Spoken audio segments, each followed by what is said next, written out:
Il-Parlament Ewropew jinsab meżżes bi skandlu ta' korruzzjoni u qed jiġi rapportat li bħala parti mill-investigazzjonijiet saret saħansitra tfittxija oħra fl-uffiċini tal-Parlament Ewropew. Dan huwa wieħed mill-akbar skandli li qatt affaċċjat din l-istituzzjoni Ewropea li bħalissa tinsab taħt it-tmexxija ta' Roberta Mezzola.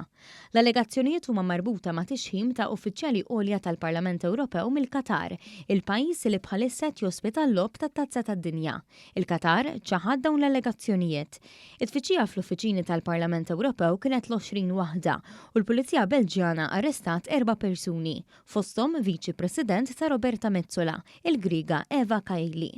Mezzola reaġixxiet billi qalet li d-demokrazija tinsab taħt attakk u li l-istituzzjonijiet qed jaħdmu u jagħmlu xogħolhom. Qalet ukoll li trid toqgħod attenta kif tikkummenta biex ma tfixkilhomx. Il-prosekuturi Belġjani ġabru ma' 600,000 euro fi flus kontanti u dawk arrestati qed jiġu mixlija li pparteċipaw f'organizzazzjonijiet kriminali, ħasil ta' flus u korruzzjoni. Il-Viċi President tal-Parlament Ewropew Kaili ġiet sospiża mill-funzjonijiet tagħha filwaqt li l-prosekuturi fil-Greċja friżaw l-assi.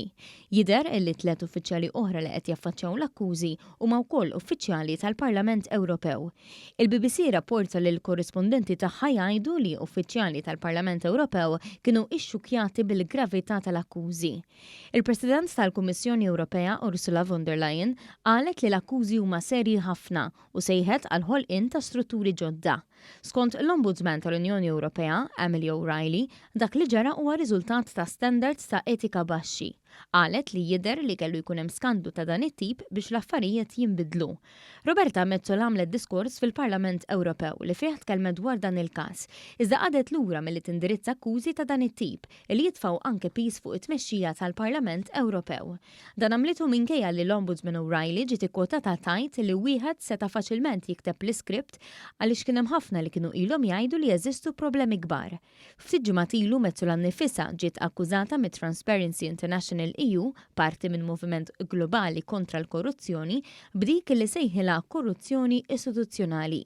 Il-Transparency International EU iddeskriviet il-manuvri segreti li saru biex iċ-Chief of Staff ta' Mezzola jitpoġġa bħala Segretarju Ġenerali tal-Parlament, minkejja li l-kandidati l-oħra għal pożizzjoni kienu ferm aktar ikkwalifikati minnu bħala turija sfaċċata ta' korruzzjoni istituzzjonali li se twassal biss biex tkompli tiġi minata l-fiduċja taċ-ċittadini Ewropej fil-Parlament Ewropew.